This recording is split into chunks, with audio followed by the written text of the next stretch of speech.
అయిపోయింది.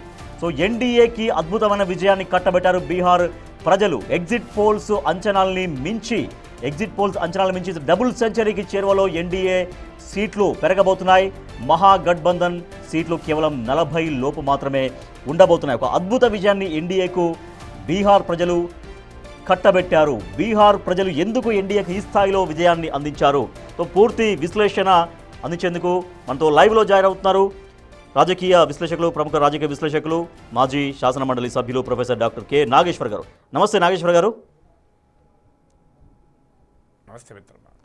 రైట్ నాగేశ్వర్ గారు, వన్ సైడ్గా కనిపిస్తోంది. ఎన్డీఏ అంచనాలను మించి, ఎగ్జిట్ పోల్స్ అంచనాల మించి ఈ స్థాయిలో సీట్లు రాబట్టడానికి గల కారణం ఏం విశ్లేషిస్తారండి? అంటే చాలా అనూహ్యమైన పరిణామమే. వాస్తవంగా ఎన్డీఏ ప్రభుత్వం పైన తీవ్రమైన యాంటీ ఇన్కంబెన్సీ ఉంది అని కూడా అనేక సర్వేలు చెప్పాయి. బట్ ఫైనల్గా రిజల్ట్స్కి వచ్చే వరకు 243 సీట్స్లో 200 సీట్స్ గెలవడం అనేది చాలా రిమార్కబుల్ విక్టరీ అవుతుంది. సో అనేక ఫ్యాక్టర్ దీనికి దోహదం చేసి ఉండాలి. ఒకటి, మీకు ఎన్డీఏ ఈజ్ మోర్ యునైటెడ్. అంటే ఎన్డీఏ పార్టీల మధ్య ఐక్యత, వాటి మధ్య ఓట్ ట్రాన్స్ఫర్ కావచ్చు, కెమిస్ట్రీ పర్ఫెక్ట్గా పనిచేసింది. ఇప్పుడు 2020లో మీకు చిరాగ్ పాస్వాన్ స్పాయిలర్గా పనిచేశాడు. చిరాగ్ పాస్వాన్ జేడీయూకు వ్యతిరేకంగా పోటీ చేశాడు. లోక్ జనశక్తి పార్టీ బీజేపీని సమర్థించాడు, కానీ జేడీయూని వ్యతిరేకించాడు. దానివల్ల జేడీయూ బాగా దెబ్బతిన్నది. ఈసారి ఆ ప్రాబ్లం లేకుండా జేడీయూ భారీ విజయాన్ని కూడా సాధించింది. ఎందుకంటే ఎల్జేపీ కూడా ఎన్డీఏలో కలిసే పోటీ చేసింది.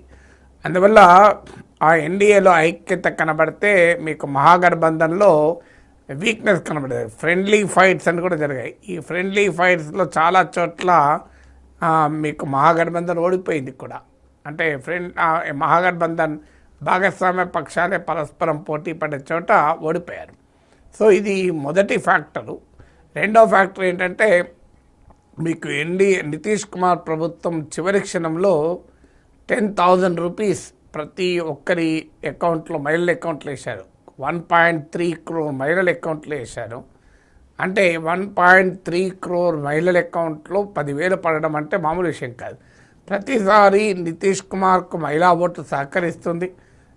ప్రతిసారి మహిళలు ఎక్కువ మంది ఓట్లు వేస్తారు కూడా బీహార్లో. ఈసారి అయితే రికార్డు స్థాయిలో మహిళల ఓటింగ్ పర్సెంటేజ్ 71%కి పోయింది.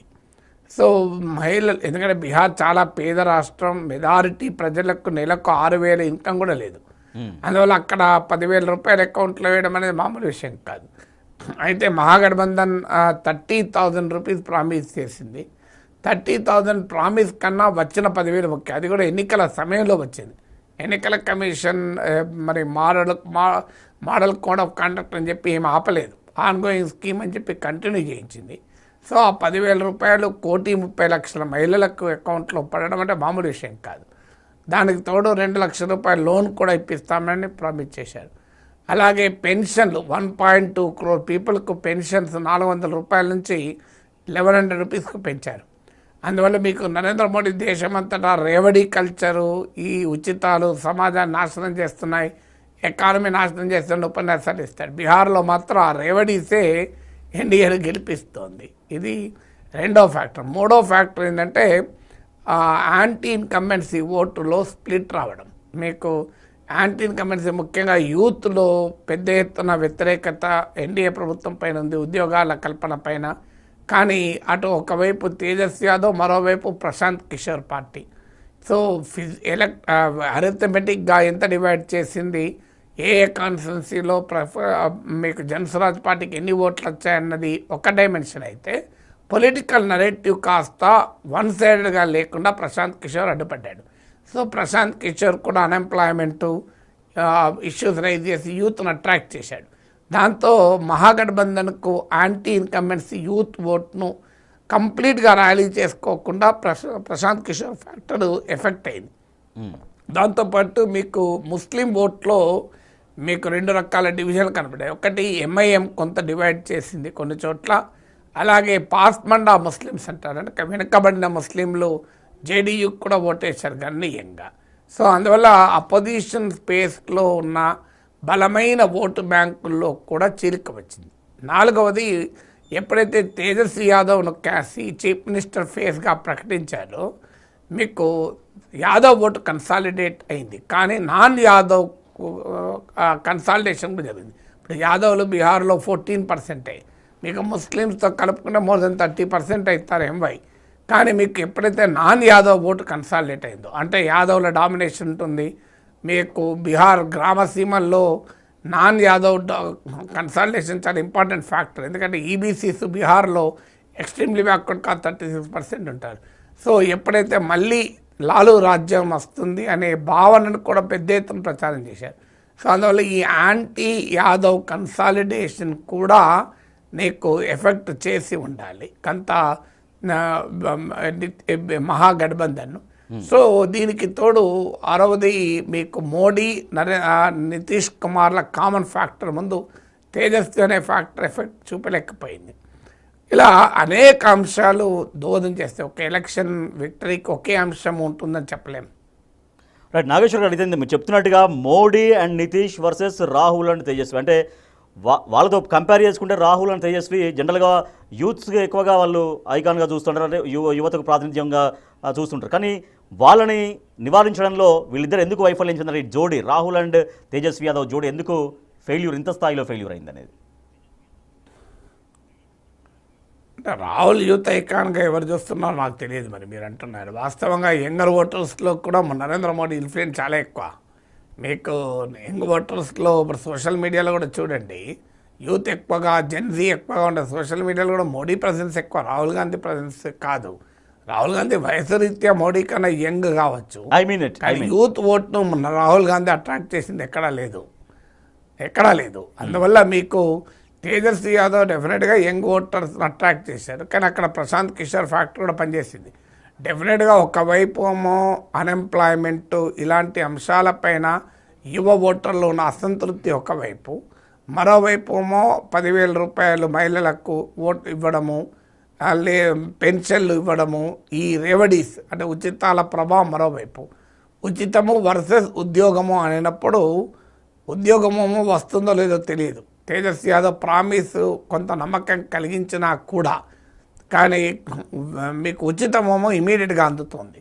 ఇప్పుడు హ్యూమన్ సైకాలజీ ఏంటంటే bird in hand is better than 10 in bush అంటారే. అంటే చేతిలో పడ్డదానికి ఎక్కువ రియాక్ట్ అవుతారు తప్ప ప్రామిస్కి ఎక్కువ రియాక్ట్ కారు.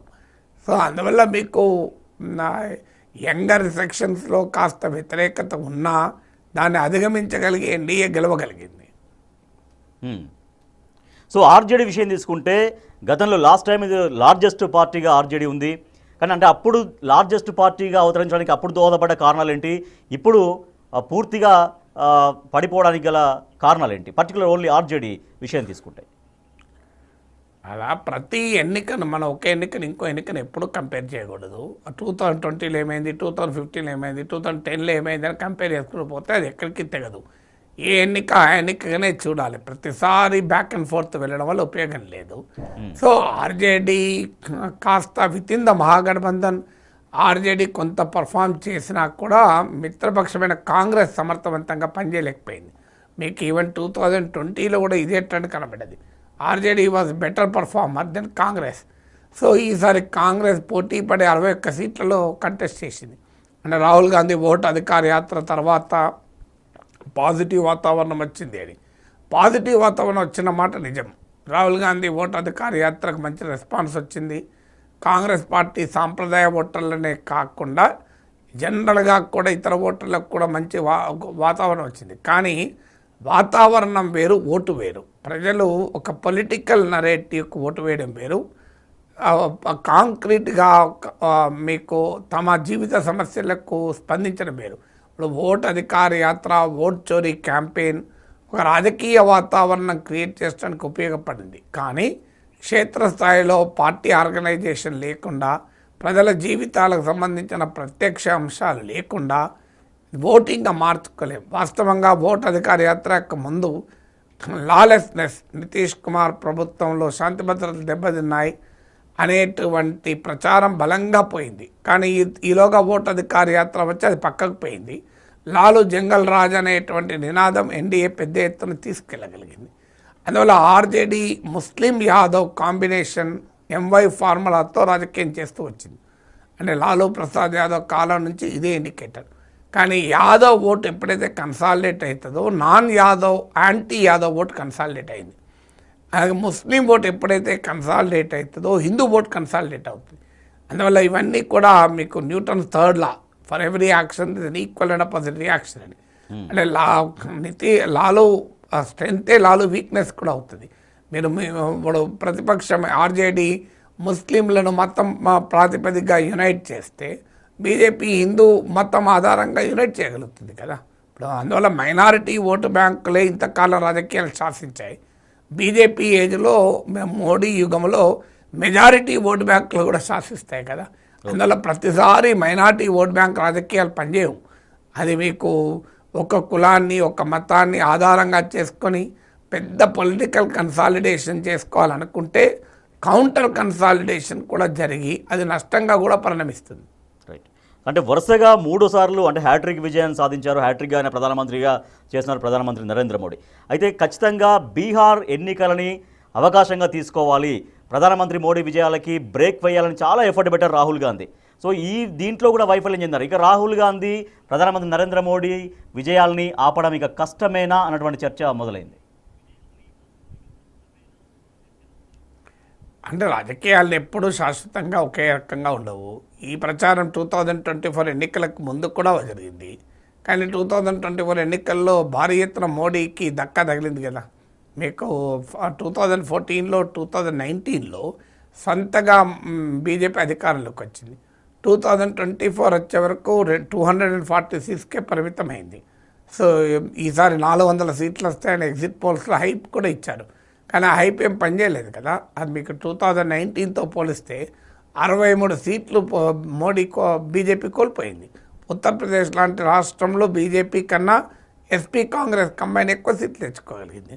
సో అందువల్ల అది ఒక ప్రూఫ్ కదా. 2024 ఎలక్షన్ ఒక ఇండికేటరు మోడీ ఇన్విన్సిబుల్ కాదు అని. అంటే అజేయం కాదు, మోడీ కోట దుర్భేద్యమైంది అనుకుంటే ఆ మాటకైతే ఇప్పుడు జూబ్లీ హిల్స్లో బీజేపీ పరిస్థితి ఏంటి, 10,000 ఓట్లు వచ్చాయి కదా. మరి ఇక్కడ లేడా మోడీ? ఒక్క బీహార్లోనే మోడీ ఉన్నాడా? సో మరి ఇక్కడ మోడీ ప్రభావం వల్లనే కదా బీజేపీ 8 లోక్సభ సీట్లు గెలుచుకుంది. మీకు 35% ఓటింగ్ తెచ్చుకోగలిగింది కదా. మీకు లోక్సభ ఎన్నికల్లో ఈ జూబ్లీ హిల్స్ అసెంబ్లీ సెగ్మెంట్లో నాకు గుర్తున్నంత వరకు సబ్జెక్టు కరెక్షన్ 65,000 ఓట్లు వచ్చాయి. మరి అవన్నీ ఎక్కడ పోయినాయి? ఇప్పుడు 10,000 ఓట్లకే పరిమితమైంది కదా. అంటే మరి అంటే ఒక ఎన్నిక మరి మోడీ ప్రభావం ఉంటే ఇక్కడ కూడా బీజేపీ బ్రహ్మాండంగా పర్ఫార్మ్ చేయాలి కదా. మరి ఇక్కడ కాంగ్రెస్ పార్టీ విజయవంతంగా మోడీ ప్రభావాన్ని ఆపగలిగింది కదా. సో అందువల్ల మనకు ఒక ఎలక్షను ఒక స్టేట్ను మరో ఎలక్షను మరో స్టేట్తో ఎప్పుడూ పోల్చలేము. వరుస విజయాలు సాధించిన మాట నిజం. తర్వాత బీజేపీకి ఉన్నటువంటి ఏంటంటే వాళ్ళకున్న స్ట్రాంగ్ పార్టీ ఆర్గనైజేషను, పెద్ద ఎత్తున క్షేత్రస్థాయిలో కార్యకర్తలు. ఇప్పుడు బీహార్లో పరిస్థితి ఏంటంటే కాంగ్రెస్ పార్టీ రాహుల్ గాంధీ వచ్చే వాతావరణాన్ని క్రియేట్ చేస్తాడు. కానీ రాహుల్ గాంధీ వచ్చి బూత్లో ఉన్న ఆ ఓటర్లను తీసుకొచ్చి ఓటు వేయించలేడు కదా. అల్టిమేట్గా ఒక పార్టీ గెలవాలి అంటే నాయకుడు ఒక వాతావరణాన్ని సృష్టిస్తాడంతే. కానీ క్షేత్రస్థాయిలో వచ్చి మీకు ఒక పార్టీ కార్యకర్త ఓటర్ల దగ్గరికి వెళ్ళి ఆ ఓటర్ను పోలింగ్ బూత్ తీసుకురాగలగాలి. ఆ పని రాహుల్ గాంధీ చేయడు, ఆ పని నరేంద్ర మోడీ కూడా చేయడు. ఆ పని ఈ పార్టీ ఆర్గనైజేషన్ చేస్తుంది. బీహార్లో కాంగ్రెస్ ఆర్గనైజేషన్ వీక్. మీకు కాంగ్రెస్కు సానుకూల వాతావరణాన్ని రాహుల్ గాంధీ ఓట్ అధికార యాత్ర వల్ల తేగలిగిన ఆ సానుకూల వాతావరణాన్ని అందిపుచ్చుకొని పార్టీ నిర్మాణము పార్టీ యంత్రాంగము లేకపోతే అది నిలబడదు. ఇప్పుడు పార్లమెంట్ ఎన్నికల్లో బీజేపీకి తెలంగాణలో 35% ఓటింగ్ వచ్చింది. మీకు సికింద్రాబాద్ గెలిచారు, మల్కాజ్గిరి గెలిచారు, చేవల గెలిచారు. మళ్ళీ జూబ్లీహిల్స్ కొంత 10,000 ఎందుకు పడిపోయింది అంటే మోడీ రాజకీయ వాతావరణము క్రియేట్ చేయగలుగుతాడు. కానీ అది లోక్సభ ఎన్నికల్లో క్రియేట్ చేయగలిగాడు. ఉప ఎన్నికలు వచ్చేవరకు ఆ రాజకీయ వాతావరణం క్రియేట్ చేయలేడు. పార్టీకి ఆర్గనైజేషన్ వీక్ ఉన్నప్పుడు చేయలేము. మరి అనేక ఫ్యాక్టర్స్లో ఆ లోపాన్ని ఇప్పుడు మీరు చెప్తున్నట్టుగా రాహుల్ గాంధీ అంత ఎఫర్ట్ పెట్టినప్పటికీ కూడా తదుపరి యంత్రాంగం అనేది చేయాల్సినటువంటి ఆ లోపాన్ని ఎందుకు ఫిల్ చేసుకోలేకపోతుంది కాంగ్రెస్ పార్టీ అధిష్టానం? అది కాంగ్రెస్ పార్టీ ఆలోచించుకోవాల్సిన అంశం, నాగేశ్వర్ కాదు కదా. ఎందుకు అంటే చేయలేకపోతున్నానని కనిపిస్తుంది కదా మిత్రమా. చేయలేకపోవడం వల్లనే కదా ఓడిపోతుంది. చేయగలిగితే ఎందుకు ఓడిపోతారు? ఇప్పుడు జూబ్లీ హిల్స్లో చేయగలిగారు, గెలిచారు కదా. ఇదే కాంగ్రెస్ పార్టీ బీహార్లో ఓడిపోయింది, జూబ్లీహిల్స్లో గెలిచింది కదా. మరి ఇక్కడ రేవంత్ రెడ్డి నాయకత్వంలో కాంగ్రెస్ పార్టీ అపూర్వ విజయాన్ని సాధించింది కదా. ఓడిపోతాం అనుకున్న సీటు, సిట్టింగ్ సీటు బీఆర్ఎస్ది, కాంగ్రెస్ ఓడిపోతామన్న సీట్ని కూడా తీసుకోగలిగింది కదా. అందువల్ల మనకు ఒక పార్టీ ఒక ఆల్ ఇండియా లెవెల్లో లీడర్ ఉంటేనే సరిపోదు. రాష్ట్ర స్థాయి నాయకత్వం బలంగా ఉండాలి, క్షేత్రస్థాయి నాయకత్వం బలంగా ఉండాలి, సరైనటువంటి పొలిటికల్ నరేటివ్ కూడా ఉండాలి. ఇప్పుడు మీకు ఓట్ చోరీస్, స్పెషల్ ఇంటెన్సివ్ రివిజన్ అనేది ఖచ్చితంగా ఒక రాజకీయ వాతావరణాన్ని క్రియేట్ చేయగలిగింది, కానీ ఓట్లు తేదు. మీకు 10,000 రూపాయల అకౌంట్లో వేయడము అనే దాంతో పోల్చినప్పుడు ఎన్నికల కమిషన్పై పోరాటం అంత ఎఫెక్టివ్ ఉంటుందా? ఇప్పటికి కూడా నేర్చుకోలేకపోతున్నారు. ఇప్పుడు కూడా కాంగ్రెస్ పార్టీ బీహార్ ఎన్నికల తర్వాత ఇచ్చిన రియాక్షన్ ఏంటంటే, ఇది బీహార్ ప్రజలకు జ్ఞానేశ్వర్కు మధ్య జరుగుతున్న పోటీ అని. అంటే చీఫ్ ఎలక్షన్ కమిషనర్తో రాజకీయ పోరాటంతో గెలుస్తారా? రాజకీయ పోరాటం నితీష్ కుమార్తో, మోడీతో జరపాలి కదా. అధికారుల పైన రాజకీయ పోరాటం జరిపితే ఎట్లా గెలుస్తారు? సో మీరు కాంగ్రెస్ పార్టీకి ఇప్పటికైనా అర్థం కావాలి. ఈవెన్ ఎంటైర్ సర్ ఓట్ చోరీ క్యాంపెయిన్ వల్ల ఎలక్షన్ కమిషన్ పైన పోరాడు, ఎన్నికల కమిషన్ పైన పోరాడితే ఎన్నికలు గెలుస్తారా? ఎన్నికల కమిషన్ ఎన్నికల్లో నీకు వచ్చి పోటీ చేస్తుందా? నీ పోరాటం స్పష్టంగా ఉండాలి ఎవరిపైన అనేది. అది ప్రజల జీవిత సమస్యలపైన ఉండాలి. అది కాక నేను ఎమోషనల్ క్యాంపెయిన్ నడుపుతాను అంటే, so Bharatiya Janata Party Hindu majority consolidation కూడా విరుగుడు చూడగలగాలి. సెక్యులర్ పార్టీస్ చేయలేకపోతున్నాయి. సో అనేక రాష్ట్రాలు ఎంతకాలం మైనారిటీ ఓటు బ్యాంకులు తెచ్చుకుంటే సరిపోతాయి కదా. ఎస్, అంటే మీరు చెప్పినట్టుగా అనేక రాష్ట్రాల్లో ఓట్ చోరీ పాల్పడింది బీజేపీ అనేది చాలా అనేక ఆధారాలు చూపించుకుంటూ చాలా వరకు ప్రయత్నం చేశారు. అయితే మీరు అన్నట్టుగా అంటే జనాల్లో అది సెంటిమెంట్ ఐ మీన్ ఒక సింపతి వస్తుందేమో అనుకున్నారా రాహుల్ గాంధీ? అయ్యో మాకు ఓటేస్తున్నాం అనుకున్నా కూడా జనాలు బీజేపీ గెలుస్తోంది, మాకు ఓట్లు పడ్డా కూడా మాకు పడట్లేవు అనుకుంటాం, ఏదో దొంగ ఓట్లతో గెలుస్తున్న సింపతి ప్రజల్లో గెయిన్ అవుతుందేమో అనుకున్నారా? తద్వారానైనా కూడా ఈసారి కాంగ్రెస్కే ఓటేస్తారని అనుకున్నారా రాహుల్ గాంధీ ప్రచారంలో?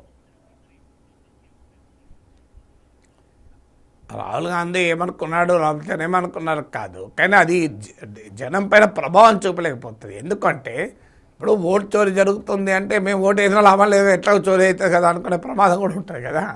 ఇప్పుడు ఓకే ఓటు చోరీ జరుగుతుందని పెద్ద క్యాంపెయిన్, అది ఎన్నికల సమయంలో చేస్తే అది పొలిటికల్గా ఒక ఇంపాక్ట్ వేరు, ఎలక్టోరల్ ఇంపాక్ట్ వేరు. Political impact is different from electoral impact. రాజకీయ వాతావరణం క్రియేట్ చేయడం వేరు. డెఫినెట్గా ప్రజలు నమ్మారు, ప్రజలు నమ్మకం కూడా కలిసి, కానీ ఎన్నికల్లో వచ్చే వరకు ఎలక్టోరల్ ఇంపాక్ట్ అది ఒక్కోసారి నెగిటివ్ కూడా అవుతుంది కదా. మీకు ఓటేసిన లాభం లేదు, ఎట్లా చోరీ జరుగుతుంది కదా, మీకు ఓటేసినా బీజేపీ వాళ్ళే పట్టకపోయేది కదా అనే ఫీలింగ్ కూడా వచ్చింది అనుకోండి. వేసే ఓటర్ కూడా వేయడు కదా. నీకు ఓటేసినా నీకు పెట్టుబడి, ఇప్పుడు దివాలా తీసే కంపెనీకి ఎవడన్నా పెట్టుబడి పెడతాడా? సో ఏ లాభం? మీకు బకెట్లో కింద చిల్లు ఉందనుకోండి, పైకి వెళ్ళి నీళ్ళు పోతాడు ఎవడన్నా, ఏ పోతున్నా అది నీళ్ళని కారిపోతాయి కదా అంటారు. మీకు ఓటు చోరీ అవుతుంది కదా, ఎట్లాగూ మీకు ఓటేసి అనే ఫీలింగ్ కూడా వచ్చే ప్రమాదం ఉంటుంది కదా. అందువల్ల మీకు ప్రజల లైవ్లీవుడ్ ఇష్యూస్ పైన బీజేపీని కౌంటర్ చేయగలగాలి మీకు. అందువల్ల ఇది not a one dimensional fight కాదు. ఒక పార్టీ ఆర్గనైజేషను, లీడర్షిప్, నరేటివ్, ఇలా అన్నిట్లో కూడా anti Modi, anti BJP forces విజయం సాధిస్తే తప్ప మోడీ జగన్నాథ్ రథచక్రాలు ఆపలేరు. సో మహాగఠబంధన్ ఏర్పడినప్పుడు వాళ్ళ వ్యూహాలు అట్లీస్ట్ వాళ్ళ వ్యూహాలు రూపొందించుకుంటున్నప్పుడైనా కూడా కొంచెం పాజిటివ్గా అనిపించినాయా ఈసారి? అంటే ఎన్డీఏ కూటమికి బ్రేక్ వేస్తున్నటువంటి ఒక అట్లీస్ట్ ప్రజల్లో మినిమం విశ్వాసాన్ని కల్పించగలిగారు ప్రచారంలో. సరే ఎలక్షన్స్ వరకు వేరే కావచ్చు, అంటే ప్రచారంలో డెఫినెట్గా ఇంపాక్ట్ క్రియేట్ చేయగలిగాడు, అందులో అనుమానమే లేదు. ఈవెన్ ముఖ్యంగా నితీష్ కుమార్ ప్రభుత్వం పైన యాంటీ ఇన్కంబెన్సీ, అన్ఎంప్లాయ్మెంట్ అనే ఇష్యూస్ పైన రాజకీయ వాతావరణం, ఓట్ చోరీ పైన రాజకీయ వాతావరణం క్రియేట్ చేశారు. బీహార్లో ఉద్యోగాలు కల్పిస్తామన్నారు, కానీ కోట్లాది ఉద్యోగాలు ప్రభుత్వంలో కల్పించడం అనేది అసాధ్యం కదా. సో అందువల్ల క్రెడిబుల్ ఆల్టర్నేటివ్ లేకుండా మీకు కేవలం ప్రచారం ద్వారా ఎన్నికలు గెలవరు. సో అక్కడ బీహార్లో ఆర్జేడీకి క్షేత్రస్థాయి వరకు బలమైన పార్టీ ఉంది, కానీ కాంగ్రెస్కు ఆ రకమైన బలమైన యంత్రాంగం పార్టీ లేదు. అది ఏమవుతుంది అంటే ఇప్పుడు ఎన్నికల్లో గెలవటానికి మిత్రపక్షాలతో కలవాలి, అండ్ మిత్రపక్షాలతో కలిసినప్పుడు పార్టీ పెరగదు. ఇప్పుడు కాంగ్రెస్ డైలమా అప్పుడు 243 సీట్స్ ఉన్నాయి. కాంగ్రెస్ ఎన్ని సీట్ల పోటీ చేసింది? 61 సీట్లకు పోటీ చేసింది. మరి ఎలా పార్టీ పెరుగుతుంది అని చెప్పి విడిగా పోటీ చేసామనుకోండి, ఈ ఎన్నికల్లో గెలవదు. ఇది ఒక క్యాచ్ టు సిచ్యువేషన్. ఎటు చూసినా ఒకవైపు ముందు నుయ్యి వెనక గోయి అన్నట్టు ఉంటుంది. సో పార్టీ సొంతగా పెరగాలి అంటే నువ్వు ఏళ్ళ తరబడి మిత్రపక్షాలతో పొత్తుల్లో కొన్ని సీట్లకే పోటీ చేస్తే ఎట్లా పెరుగుతుంది పార్టీ? అదే సమయంలో ఆ పొత్తే లేదనుకోండి, ఈ మేరకు కూడా సీట్లు రావు, పార్టీ నిలబడదు కూడా. ఈ రెండు పరస్పరం సమన్వయం చేసుకుంటూ పార్టీ ముందుకు పోవాల్సి ఉంటుంది. ఓకే, అంటే కార్యకర్తల సమన్వయం అనేది రెండు పార్టీల మధ్య సరిగ్గా జరగకపోవడం అనేది మహాగఠబంధన్కి సరే అంటే ఓటమి జరగవచ్చు, ఓటమి గెలిపోవడం సహజమైతే ఒకటైతే మరి ఈ స్థాయిలో పడిపోవడానికి అట్లీస్ట్ కార్యకర్తల మధ్య ఒక సమన్వయం, రెండు పార్టీల మధ్య అండర్స్టాండింగ్, అవగాహనతో ముందుకు వెళ్ళాల్సినంత స్థాయిలో కూడా వెళ్ళలేకపోయిందా అనేది? ఫ్రెండ్లీ కాంటెస్ట్లే 10 సీట్లకు పైగా సీట్లలో ఫ్రెండ్లీ కాంటెస్ట్ జరిగాయి కదా. ఫ్రెండ్లీ కాంటెస్ట్ ఏముంటుంది? ఎన్నికల్లో కంటెస్టే. అవును, నీకు ఫ్రెండ్లీ కాంటెస్ట్ జరిగితే ఆటోమేటిక్గా ప్రత్యర్థి పార్టీ బెనిఫిట్ అవుతాయి కదా. మీరు కూటమిలో ఉన్న రెండు పార్టీలు విడివిడిగా పోటీ చేస్తే ఆటోమేటిక్గా ప్రత్యర్థి పార్టీ లాభం అవుతుంది. మీకు ఎన్డీఏ సీట్ల సర్దుబాటు చాలా ఎర్లీగా పూర్తి చేసుకోగలిగింది. అఫ్కోర్స్ చీఫ్ మినిస్టర్ ఎవరు అనే అంశం ఎన్డీఏ ప్రకటించలేదు, మహాగఠబంధన్ ప్రకటించింది తేజస్వి యాదవ్ సీఎంగా. మొదట్లో కాంగ్రెస్ పార్టీ వెనకాడింది తేజస్వి యాదవ్ సీఎం అని ప్రకటించడానికి, కానీ అనివార్యంగా ప్రకటించాల్సి వచ్చింది. కానీ అదే సమస్య కూడా మారింది. ఎందుకంటే తేజస్వి యాదవ్ ఎప్పుడైతే సీఎం ఫేస్గా ప్రకటించారో యాదవ్ ఓటు బలంగా కన్సాలిడేట్ అవుతుంది, కానీ నాన్ యాదవ్ ఓటు దెబ్బతింటుంది. ఇప్పుడు మీకు 2014లో జగన్మోహన్ రెడ్డి పవర్లోకి వస్తాడు అనే వాతావరణం క్రియేట్ అయినప్పుడు పెద్ద ఎత్తున మాల ఓటర్స్ జగన్మోహన్ రెడ్డి గ్రామాల్లో పెద్ద ఎత్తున వాతావరణం